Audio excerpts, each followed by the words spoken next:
আসসালামু আলাইকুম। আমি সাথী। আপনারা দেখছেন সাথী কুকিং স্টুডিও। আমাদের আজকের রেসিপি রসমালাই পিঠা। খুব সহজ রেসিপিতে এই রসমালাই পিঠাটা বানিয়ে দেখাবো। যে কেউ বানাতে পারবেন। পিঠাটা খেতে কিন্তু অনেক মজা। আশা করছি প্রত্যেক দিনের মতো আমার আজকের এই রসমালাই পিঠা রেসিপিও আপনাদের ভালো লাগবে। যদি সামান্য পরিমাণও ভালো লাগে, অনুরোধ রইল ফ্রেন্ডস ফ্যামিলির সাথে ভিডিওটি শেয়ার করবেন। চলুন রসমালাই পিঠা বানিয়ে দেখাচ্ছি, আশা করছি ভালো লাগবে। প্রথমে নিয়ে নিছি মেজারমেন্ট কাপে 1 কাপ পানি, 1/4 চা চামচ লবণ, তারপর ঢাকনা দিয়ে ঢেকে কিছুক্ষণ রেখে দিছি। পানিটার বলক চলে আসছে, ঢাকনাটা সরিয়ে 1 টেবিল চামচ সয়াবিন তেল দিয়ে দিচ্ছি। এবার সব কিছু একসাথে কাঠি দিয়ে মিশিয়ে নিচ্ছি।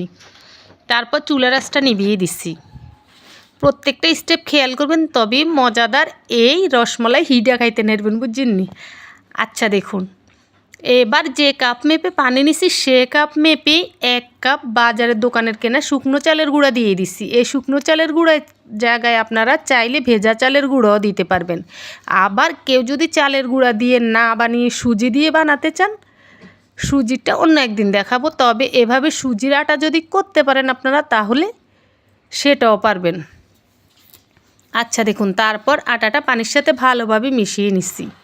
এবার ঢাকনা দিয়ে ঢেকে এক সাইডে রেখে দিচ্ছি। এটা কিছুটা ঠান্ডা হওয়ার জন্য। তো কিছুটা তাপ কমেছে, পুরোপুরি ঠান্ডা করা যাবে না। এবার একটা বাটিতে নিয়ে নিচ্ছি। তারপর ভালো করে হাতের তালু দিয়ে মথে নিচ্ছি। মথে মথে এই আটাটা মেখে নিতে হবে। এই দেখুন মেখে নিচ্ছি। এই আটাটা মাখার পরেও কিন্তু মনে হবে যে হাতে লেগে লেগে আসছে এইরকম। এক্সট্রা কোনো চালের গুঁড়া মিশিয়ে এটাকে টাইট করা যাবে না। পরিমাপ যা দেখিয়েছি তাই পারফেক্ট। এই রকম নরমে হবে এই ডোটা। মনে হবে হাতে লেগে লেগে আসছে, কিন্তু লাগবে না। তো দেখুন আমি মথে নিছি। এবার পরিষ্কার করে হাতটা ধুয়ে শুকনো গামছা দিয়ে মুছে নিছি। তারপর 2 হাতে তেল মেখে নিছি। নিয়ে দেখুন অল্প একটু আটা নিয়ে নিছি হাতে। তারপরে 2 হাত দিয়ে প্রথমে গোল করে নিচ্ছি। তারপর রসমলাইয়ের মতো লম্বাটে শেপ দিয়ে নিচ্ছি। আপনি চাইলে এগুলো গোলগুলো বানাতে পারেন, আবার এভাবে লম্বাও বানাতে পারবেন, আপনার ইচ্ছা। তো এভাবে একটা বানিয়ে আপনাদেরকে দেখিয়েছি। এই প্লেটে নিয়ে নিলাম। এভাবে আমি এই সবগুলো বানিয়ে নিচ্ছি। অবাক হচ্ছেন সবগুলো একে মাপের হলো কিভাবে? এটাও একটা ম্যাজিক। আমার কাছে ম্যাজিক আছে এই চান। এই ছোট চামচ দিয়ে মেপে মেপে প্রথমে আমি সবগুলো ভাগ করে নিছি। তারপরে একটা একটা করে বানিয়ে এই প্লেটে রেখেছি। তার জন্যই কিন্তু সবগুলো পিঠা একই সমান হয়েছে। আপনারাও এরকম করবেন, একই সমান হলে সুন্দর দেখা যায়। এবার এগুলোকে ঢাকনা দিয়ে ঢেকে এক সাইডে রেখে দিলাম। এবার চলে আসছি সেকেন্ড স্টেপে। দেখুন নিয়ে নিচ্ছি 1 লিটার লিকুইড দুধ, দিয়ে দিচ্ছি 4টি এলাচ। অবশ্যই এই মশলাগুলো দিবেন, তবেই পিঠাটা খেতে বেশি ভালো লাগবে। 2টো তেজপাতা ছোট ছোট করে ছিঁড়ে দিচ্ছি। তারপর দিয়ে দিচ্ছি আরও 1/4 চা চামচ লবণ। দিয়ে দিচ্ছি যে কাপ মেপে চালের গুঁড়া নিয়েছিলাম সেই কাপ মেপে সেই কাপে 4 ভাগের 1 ভাগ গুঁড়ো দুধ। এবার সব কিছু একসাথে মিশিয়ে নিচ্ছি। চুলার আঁচটা কিন্তু এরই মধ্যে জ্বালিয়ে দিছি, দুধটা কিছুটা গরম হয়ে গেছে। তো সব কিছু একসাথে মিশিয়ে নেওয়ার পরে এবার দিয়ে দিচ্ছি যে কাপ মেপে চালের গুঁড়া নিছি সে কাপ মেপে 1 কাপ খেজুরের গুড়। খেজুরের গুঁড়াটা আপনারা চাইলে শুকনো চাকাটাও দিতে পারেন, তবে আমি সেভাবে দিইনি। আমি এই খেজুরের গুড়টা পানি দিয়ে চুলায় জাল করে নিচ্ছি ভালো করে গলিয়ে। তারপর ঠান্ডা করে নিচ্ছি, তারপর সেটা ব্যবহার করেছি।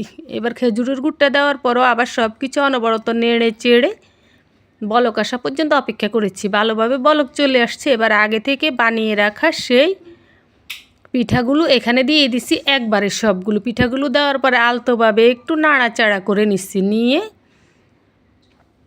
কিছুক্ষণ অপেক্ষা করেছি। দেখুন আবারও ভালোভাবে টকবগিয়ে বলক চলে আসছে। এবার ঢাকনা দিয়ে ঢেকে আবার কিছুক্ষণ পর পর ঢাকনাটা সরিয়ে, তো দেখুন 15 থেকে 20 মিনিট হবে, এর চেয়ে বেশি হবে না। এগুলোকে ঢাকনা দিয়ে ঢাকনা সরিয়ে মাঝে মাঝে আলতো করে লেড়ে চেড়ে এগুলোকে দেখুন এই মালাইয়ের মতো রসটা হওয়া পর্যন্ত রান্না করেছি।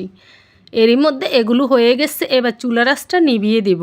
এই মালাইটা যখন ঠান্ডা হবে তখন আরও বেশি ঘন হবে। তো চুলার আঁচটা নিভিয়ে দিচ্ছি। এই যে দেখুন অনেক ঘন মালাইটা। এবার ঢাকনা দিয়ে ঢেকে রেখে দিচ্ছি এগুলো পুরোপুরি ঠান্ডা হওয়া পর্যন্ত। রুমের নর্মালে রাখবো, ফ্রিজে নয়। এই দেখুন রুমের নর্মালে এগুলো পুরোপুরি ঠান্ডা হয়ে গেছে। এবার পরিবেশন করে দেখাচ্ছি। এই যে দেখুন বাটিতে নিয়ে দেখাচ্ছি।